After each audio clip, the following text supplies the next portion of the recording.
Hi guys, welcome to vlog number 2 and my grinded up to 10k challenge. After 20 sessions we are 1100 bucks up and finally it seems like we know what we're doing. During the week I played some fun spots and some really interesting hands and I want to know what you guys think about them. So without further ado, here are the hands.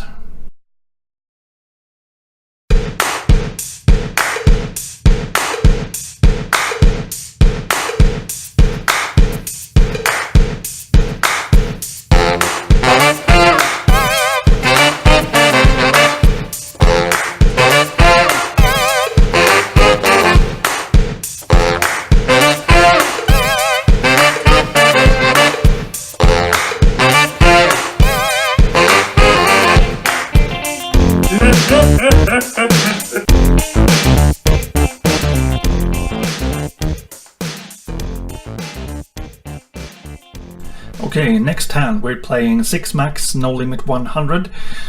We get dealt ace jack on the button and everybody folds to us.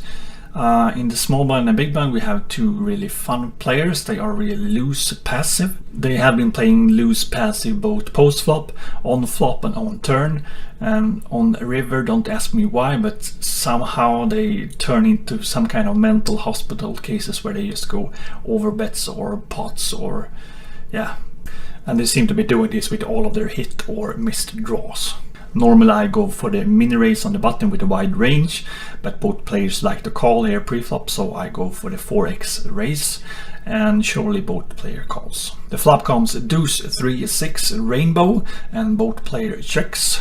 Normally I go for the check with my lower equity hands, but there's a lot of straight draws here which they actually can call with. And these guys will call both pre-flop and flop with hands like ace-4, ace-5, 7-4, 7-5, even hands like 8-7 and 8-9, and me having ace-jack, they even calling with a lot of combos of 10-9, and they calling with these hands even if they don't have the backdoor flush draw. So I opt in for betting here and I bet 1/2 pot. Both player calls and the turn is the perfect card for us. It's the jack of diamond. So now we probably have the best hand by far. I really recommend to bet here both for value and for protection. But like I said, these guys are a little bit special and many of their hands have absolutely zero equity here. So I opted in for the check. The river is the king of diamond, and after thinking about 0.3 seconds, crazy pants number 1 on small blind instapots. Big blind folds, and I think we got an easy decision here. No straight draws get there, and there are only two pair with king deuce, king 3, king 6, king jack types of hands that beats us, so we're gonna have to call. And the guy showed us 8-7 offsuit.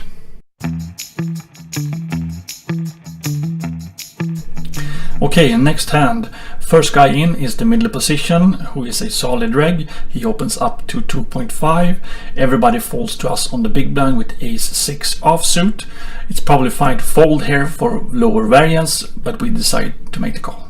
The flop comes 8-5-4 rainbow, and that board hits my range better than his, so I decided that a check raise would probably be good here. He will be having a lot of air with overcards that he's gonna have to fold, and we can continue on many turns if he calls. Now he makes a continue bet of about $4, and we decide to stick with the plan and go for the check raise. So we make a check raise to $12. We might be bluffing with the best hand here, but I prefer to raise than to just call, so we can win the pot directly without any effort. He tanks for a while and makes the call, and that's of course a bit alarming. He will be having pocket nines plus any sets, but not that many straight draws since I have the 6 blocker.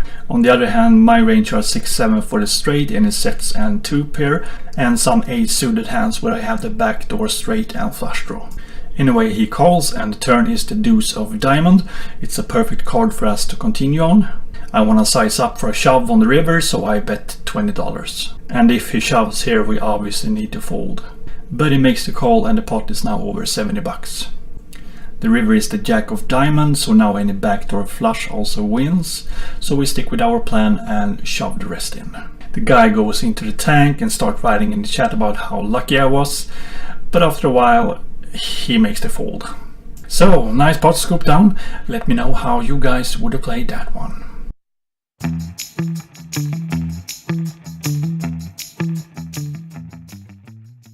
The next hand I'm in the middle position with pocket tens, and I raise it up to 2.5. The big blind, who is a super aggressive player, 3 bets to $10, and his range are 9s plus, king jack plus, ace jack plus, and for time to time he has something like ace 5 suited, ace 4 suited. It's probably fine to 4-bet here, but I decide to call. The flop is king 7-7 and he bets $12. I think my hand is too strong to fold for 1 bet, and we do beat a lot of his holdings, so I make the call. The turn bricks out with the 3 of clubs and he bets again. So now I don't think he has 9s to jacks or king jack, because these are holdings that he normally checks. I don't think he played kings like this, so hands that are beating us are aces, queens, or maybe king queen. I think that he is bluffing ace queen, ace jack, and some ace 4, ace 5 suited that he continue betting the turn with. So I decide to call one more straight. The river bricks out with the 6 of heart and the guy moves all in. This leaves me with 44% pot odds and a tough decision. After thinking about it for a while, I decided that I had a really good bluff catcher to all his ace jack plus combos. So I made the call and he has ace queen. Afterwards I put the hand in Equilab and it showed me that you can call with 10s, but you need to fold jacks. That's all the hands for this vlog. Let me know what you guys think about them.